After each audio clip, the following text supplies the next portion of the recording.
Hello and welcome to the video. My name is Vaselli and today we're going to talk about a little short film I made recently, and I shot 99% of it on this little Sirui Anamorphic lens and the Blackmagic Cinema Camera 6K full frame. That's quite a hefty name when you say it all like that.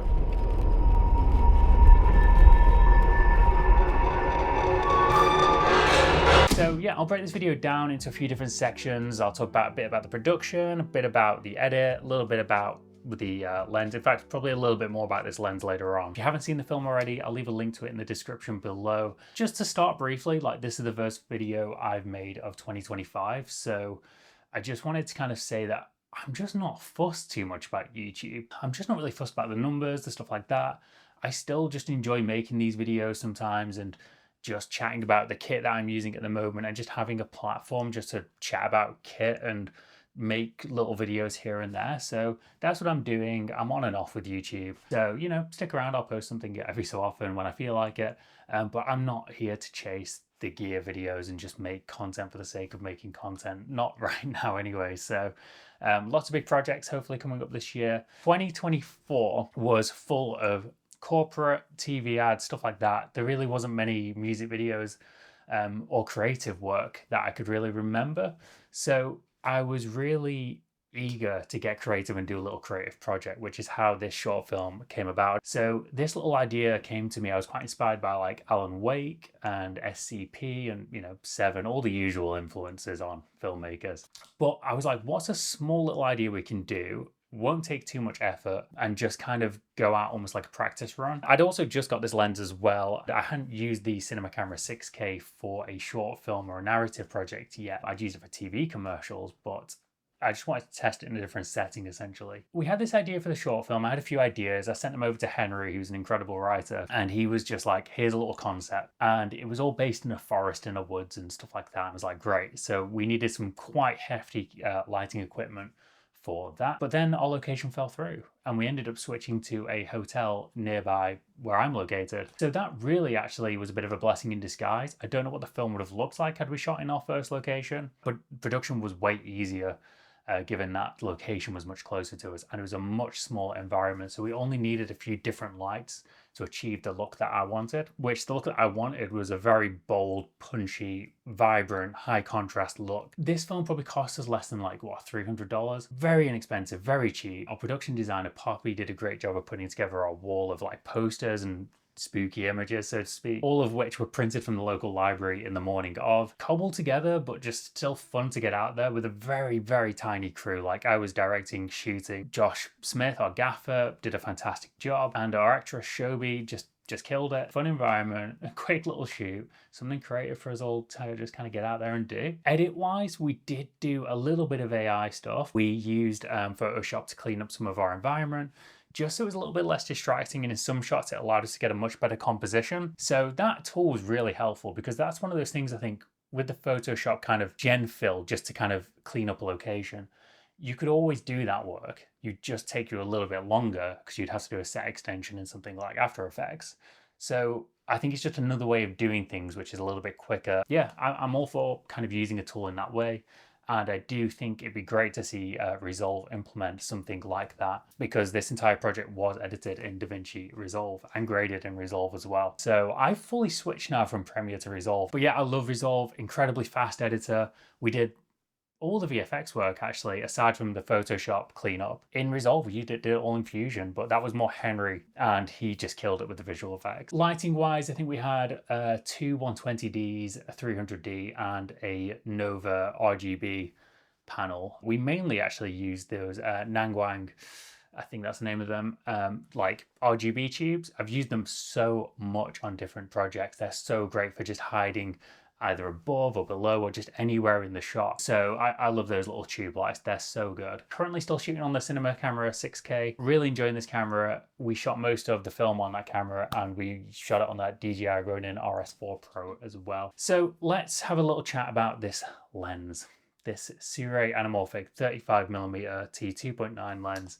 And now you might have noticed in the frame here that there's another lens over here. And I did a review of this lens, so you can go and check that out. I'd used this lens on a couple of different projects, and I was really happy with the performance of it. I've been eyeing up those Blazer Remus lenses like all year. I've been looking at them thinking, I couldn't get a gauge on how good the footage was out of them, because sometimes they just look messy, they weren't shimmed, loads of chromatic aberration, and I heard the B set was a lot better. So I used this lens, and in the edit, I thought, great, it's clean, it's sharp, but there's quite a lot of pincushion distortion, especially when you're in a space which is narrow corridors. And we did correct for some of that as well. And yes, it is clean and it is sharp, and I do like the look of it, but I did a lot of work in the edit or in the grade to dirty the image up, to add some more barrel distortion, add some other bits and bobs, just some more character to it, which is awesome because it's great to start from a clean, template, but it just didn't really get me excited on the day shooting on this lens. And a secondary problem I had with this lens as well was I just didn't find it worked well with the DJI Ronin focus system, the LiDAR system.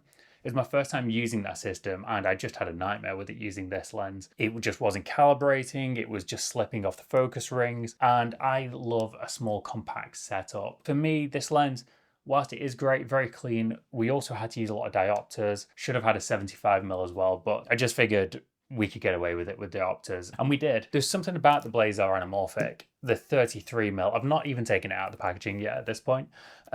So I'm going to give this a go. I'll probably report back with some feedback to you guys and see how I'm getting on with it, and probably shoot a little project on it soon as well. There was something about this lens and the close focus distance, and it seemed to solve all the issues I had with this Sirui lens.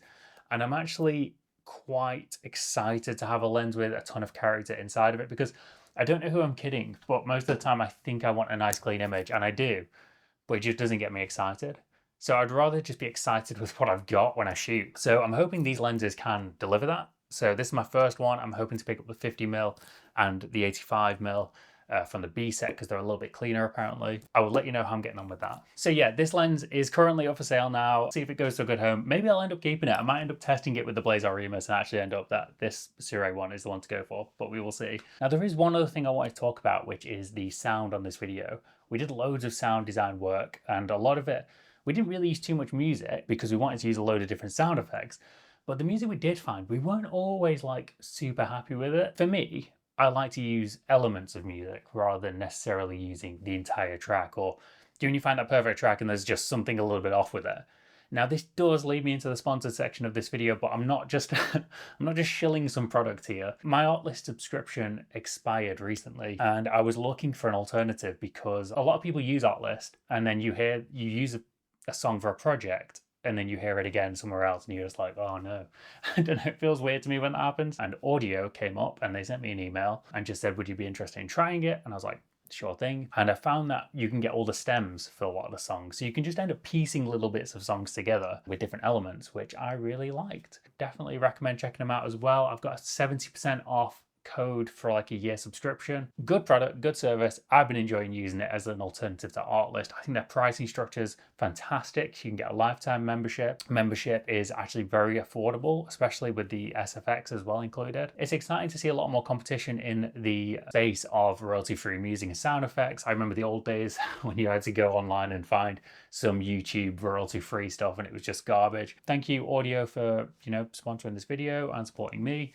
And hopefully you guys find it useful as well. So yeah, that's me. It pretty much wraps up this video. I think I am in a transition stage at the moment of buying new kit, testing new kit, seeing what's going to work for this year. My projects, I don't know if they're going to be the same or different this year. We are working on some really fun stuff. So please be sure to like and subscribe to this video if you enjoyed it. Any questions at all, or comments or whatever, Instagram me or just leave a comment below and I'll try and get back to you there.